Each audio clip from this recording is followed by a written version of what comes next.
Hello बच्चों, good morning. देखिए आज का सिद्धांत जो हेडिंग है हमारी वो है वेस्पर। पढ़ते हैं वेस्पर, लिखते हैं वसेपर सिद्धांत।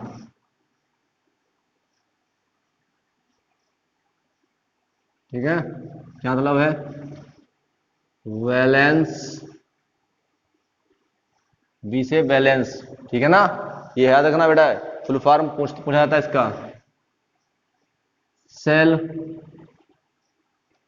Electron electron pair repulsion repulsion theory. Valence shell electron pair repulsion theory. हो गया। हिंदी में क्या बोलते हैं इसको? संयोजकता संयोजी कोष संयोजी कोष सेल मीन्स कोष इलेक्ट्रॉन युग्म प्रतिकर्षण कर्षण सिद्धांत। ये होता है फुल फॉर्म। रिपल्जन जैसे कि बॉन्ड बॉन्ड पेयर के बीच में रिपल्जन होता है, लोन पेयर के बीच में रिपल्जन होता है, लोन पेयर बॉन्ड पेयर के बीच में रिपल्जन होता है। तो कैसे क्या होता है इन्होंने समझाया था। ठीक है ना, आप पॉइंट को लिख लीजिए, फिर उसके बाद में जब मैं आपको एग्जांपल समझाऊंगा तो आपको ये क्लियर हो जाएगा। ठीक है ना, तो लिखिए सर फटाफट इसमें। देखिए सन 1940 ईस्वी में सन 1940 ईस्वी में सिडविक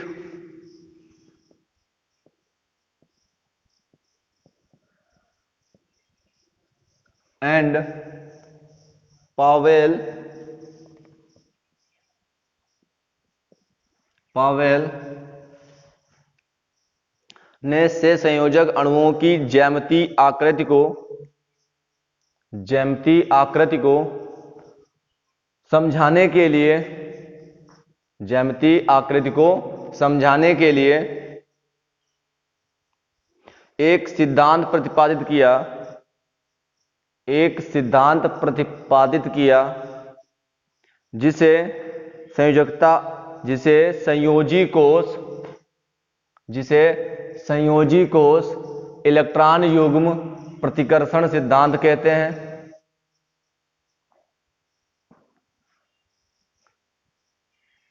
इस सिद्धांत में कुछ कमियां थी जिसे सन 1957 ईस्वी में गिलेस्पी,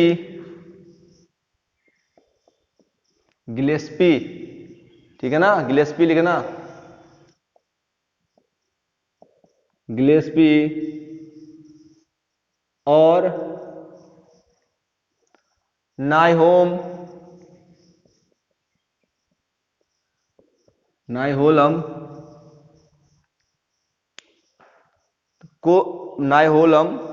ने दूर किया।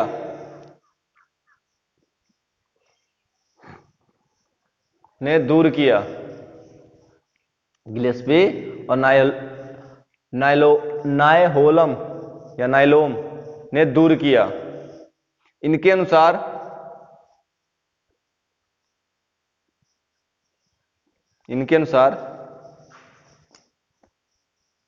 नंबर 1,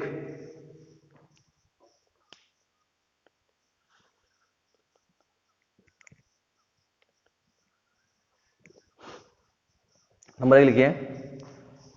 परमाणु के संयोजी कोष के इलेक्ट्रॉन युग्म आपस में प्रतिकर्षण में होते हैं आपस में प्रतिकर्षण में होते हैं। आप जानते हो ना, ऑक्सीजन 2 पेयर 2 अनपेयर। तो जो ये वाले संयोजी कोष में होंगे, बाह्य कोष में होंगे। ये जो इलेक्ट्रॉन है हमारे, इनके बीच में हमेशा क्या रहता है? रिपल्जन रहता है, प्रतिकर्षण रहता है। इनके बीच में हमेशा प्रतिकर्षण लगता है। इलेक्ट्रॉन है, दोनों माइनस चार्ज है, माइनस माइनस के बीच में प्रतिकर्षण, प्लस प्लस के बीच में प्रतिकर्षण। तो ये इलेक्ट्रॉन इलेक्ट्रॉन माइनस होता है, माइनस होता है, मतलब क्या हुआ? इनके बीच में रिपल्जन लगता रहता है हमेशा, सदैव। नंबर 2,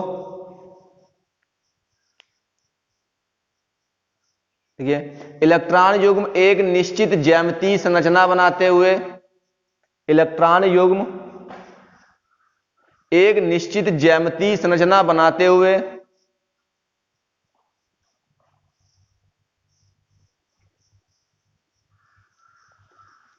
हुए त्रिविम में स्थान रखते हैं।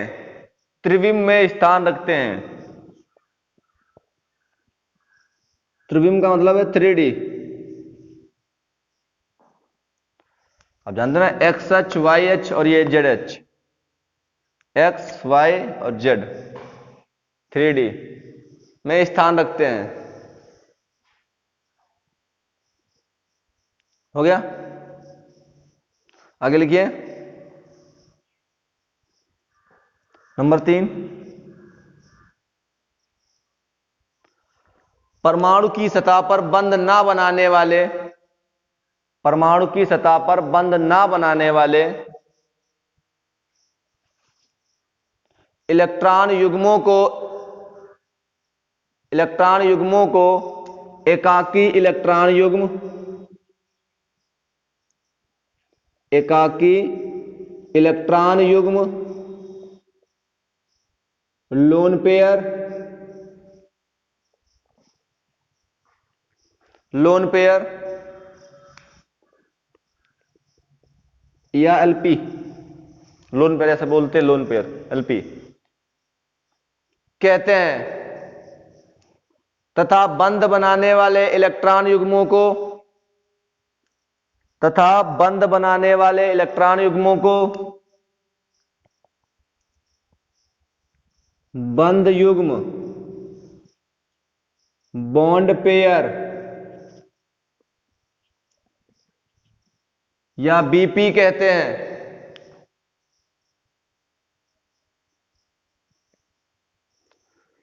कहते हैं एकाकी इलेक्ट्रॉन युग्म,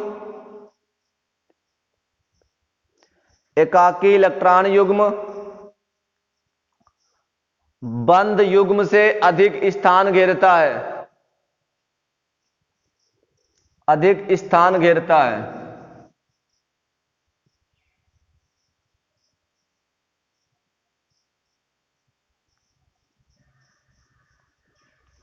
हो गया? इस बात को इसमें समझिए। देखिए यहां पर 1 2 3 4 5 6 6 ऑक्सीजन के पास होते हैं, ये बंध बना रहे हैं, तो ये बॉन्ड पेयर हैं बीपी। ये बंध नहीं बना रहे हैं, 2 1 2, तो इनको हम लोन पेयर बोलते हैं। जोड़े को लोन पेयर। देखिए यहां पे 2 इलेक्ट्रॉन है, तो इसको बीपी बॉन्ड पेयर जोड़े, तो युग्म मतलब जोड़ा होता है, तो 2 इलेक्ट्रॉनों को एक लोन पेयर बोलते हैं। तो ये लोन पेयर, ये लोन पेयर। हो गया? आगे लिखिए नंबर 4,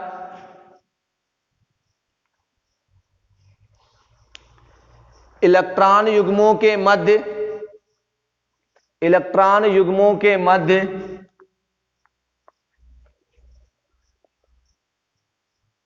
प्रतिकर्षण का क्रम निम्न होता है।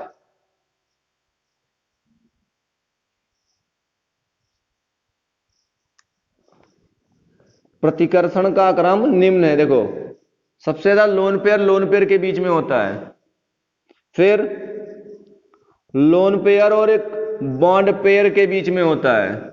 सबसे कम जो है वो बॉन्ड पेयर और बॉन्ड पेयर के बीच में रिपल्जन होता है। मतलब कहने का अर्थ यह है कि यहां देखना,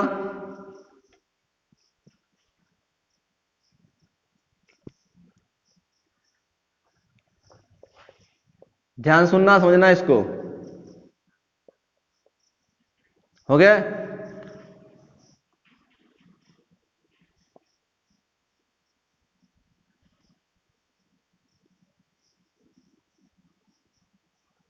हो गया? देखो यहां पे बॉन्ड पेयर, सभी बॉन्ड पेयर हैं, तो इनके बीच में जो रिपल्जन होगा बीपी बीपी के बीच, बॉन्ड बॉन्ड के बीच, कम होगा, कह सकते हो बहुत ही कम होगा। लेकिन यहां पर एक लोन पेयर है और एक बॉन्ड पेयर है, तो इनके बीच में रिपल्जन ज्यादा होगा इसकी तुलना में।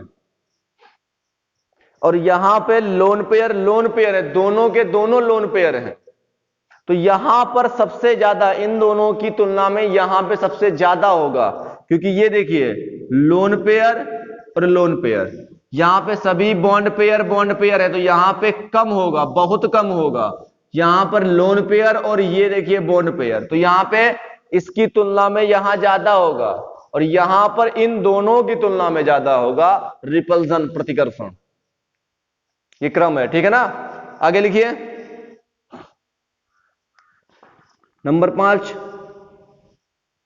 जब परमाणु में केवल या केवल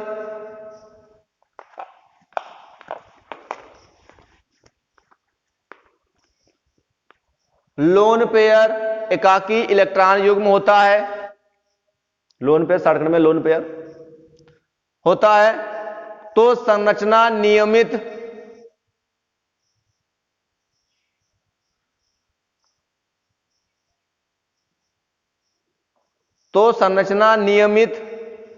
अर्थात सममित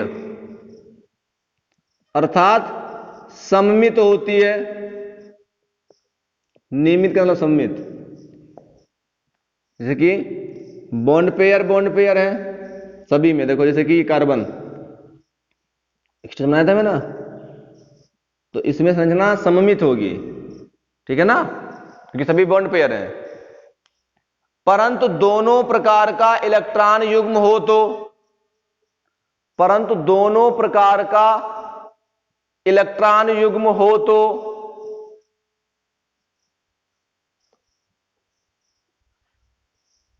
तो संरचना विकृत हो जाती है, तो संरचना विकृत हो जाती है, असममित हो जाती है।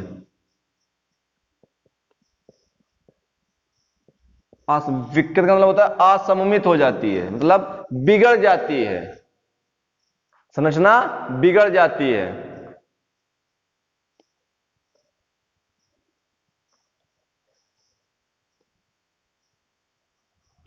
हो गया?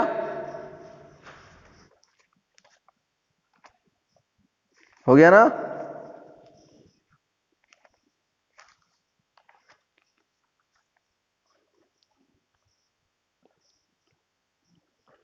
चलिए अब मैं आपको एग्जाम्पल के द्वारा समझाता हूं, ध्यान सुनना, मेरे समझना, जो मैं बता रहा हूं आप उसको नोट कर लेना। एग्जाम्पल है, पहला एग्जाम्पल है CH4, CH4 ले रहा हूं, ठीक है ना, पहला है CH4, ठीक है ना, CH4। फिर दूसरा ले रहा हूं मैं NH3,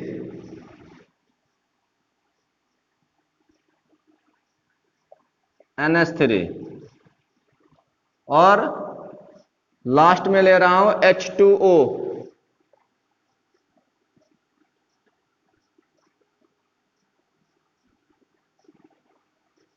ठीक है। तो देखिए अगर आप इसमें संकरण की बात करेंगे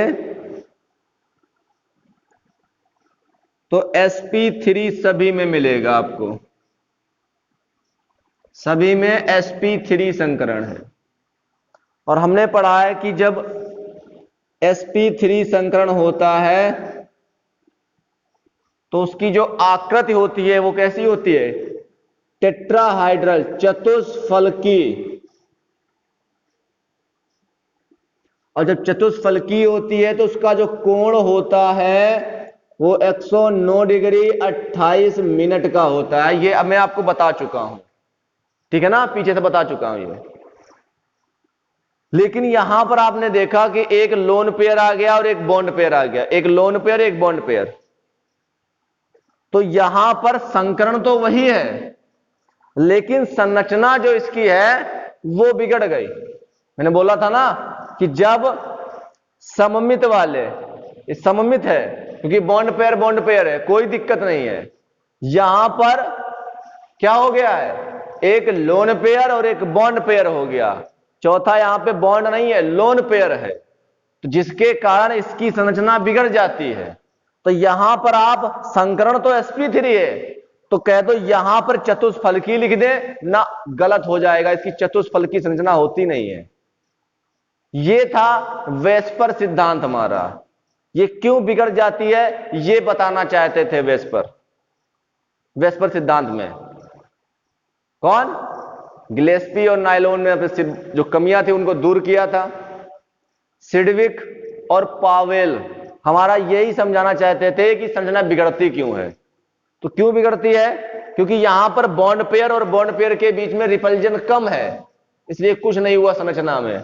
लेकिन लोन पेयर और बॉन्ड पेयर के बीच में रिपल्जन ज्यादा है, जिसके कारण देखिए ये इस पर रिपल्जन डालेगा, जिसके कारण ये झुक जाएगा, ज्यादा झुक जाएगा, क्योंकि यहां पे लोन पेयर का रिपल्जन प्रतिकर्षण ज्यादा होता है बॉन्ड पेयर की तुलना में। रिपल्जन ज्यादा है तो ये बॉन्ड नीचे की ओर ज्यादा झुकेंगे, तो यानी कि ये जो कोण है हमारा, बॉन्ड एंगल है, वो कम हो जाएगा। तो 109 से कितना हो जाता है कोण? 107 डिग्री। संरचना कैसी हुई वो देख लीजिए, त्रिकोणी पिरामिडी संरचना।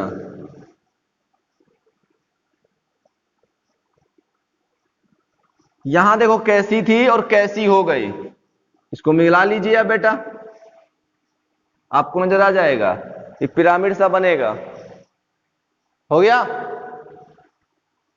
अब देखिए यहां दो लोन पेयर हैं, दो लोन पेयर है, रिपल्जन ज्यादा होगा, रिपल्जन ज्यादा होगा तो ये बॉन्ड और नीचे झुक जाएगा।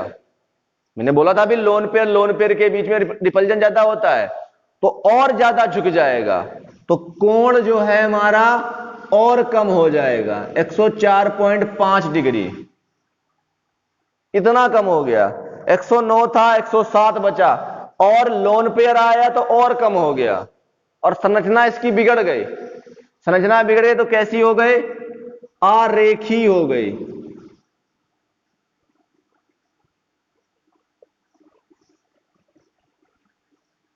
ज्यामिति जो है, स्ट्रक्चर जो इसका है वो कैसा हो गया? आरेखी हो गया। तो यही था कि अगर सममित है तो उसके स्ट्रक्चर में, उसकी आकृति में, उसकी ज्यामिति में कोई परिवर्तन नहीं होगा। लेकिन अगर लोन पेयर बॉन्ड पेयर है या लोन पेयर है तो उनके बीच में रिपल्जन ज्यादा होता है, जिसके कारण अणुओं की संरचना बिखर जाती है, विकृत हो जाती है। यही था वेस्पर सिद्धांत, जो किसने दिया था?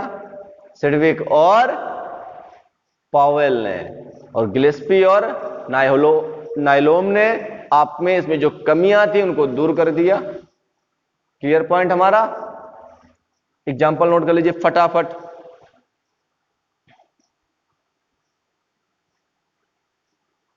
हो गया? धन्यवाद।